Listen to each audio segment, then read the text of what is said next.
புள்ளின் வாய்க்கீண்டனை பொல்லா வரக்கனை புள்ளின் வாய்க்கீண்டனை பொல்லா வரக்கனை கிள்ளிக் கிளைந்தானை கீர்த்திமை பாடி போய் கிள்ளிக் கிளைந்தானை கீர்த்திமை பாடி போய் பிள்ளைகளெல்லாரும் பாவனை களம்புகார் பிள்ளைகளெல்லாரும்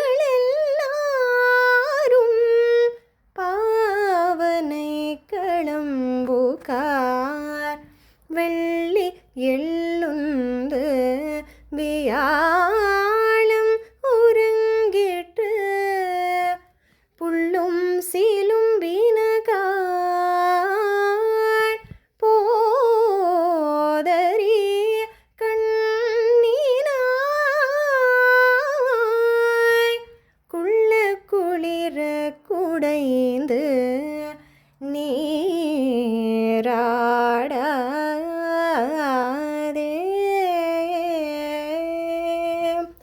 பள்ளி கிடத்தியோ பாவாய் நீ நன்னாளால் கள்ளம் தவிர்ந்து கள்ளந்தேலோ ரெம்பாய்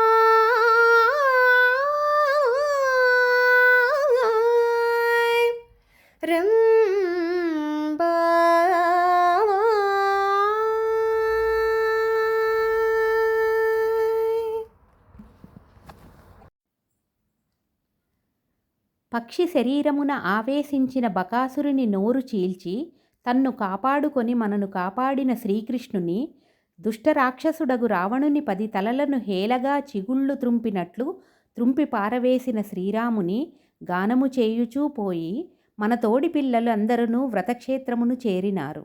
లోన తుమ్మెదగల తామర పూలను బోలిన కన్నులు కలదానా, లేడి వంటి చూపులు కలదానా, శుక్రుడుదయించుచున్నాడు, గురుడస్తమించుచున్నాడు, పక్షులు కూయుచున్నవి. కృష్ణ విరహతాపము తీరునట్లు చల్లగా అవగాహనమొనర్చి స్నానమొనర్చక పాన్పుపై పండుకొని ఉండెదవేలా. ఓ సుకుమార స్వభావా, ఈ మంచి రోజున నీవు నీ కపటమును వీడి మాతో కలిసి ఆనందమును అనుభవింపుము. ఈ పాసురములో మేల్కొల్పబడుచున్న గోపిక నేత్ర సౌందర్యాన్ని విశిష్ట స్థానమున ఆక్రమించినది. శ్రీకృష్ణుడు తన నేత్ర సౌందర్యమునకు ముగ్ధుడై వచ్చునని ధైర్యంగా తన ఇంటిలోనే పరుండి ఉన్నది. తన్ను తాను రక్షించుకొనగల ధైర్యము లోపల నుండి పైకి మాత్రము పరమాత్మయే ఉపాయమన్నట్లు ప్రవర్తించుదాన్ని దంభము అని అంటారు. దానికి ఉదాహరణ కొంగలు. ఇట్టి విరోధియగు దంభమును ఆ సర్వేశ్వరుడే నిరసించి తనను మనకు అందించును. భగవత్ప్రాప్తికి భగవంతుడే ఉపాయము అను నిశ్చయము కలుగుటకు దంభము అహంకారము ప్రధానమైన శత్రువులు.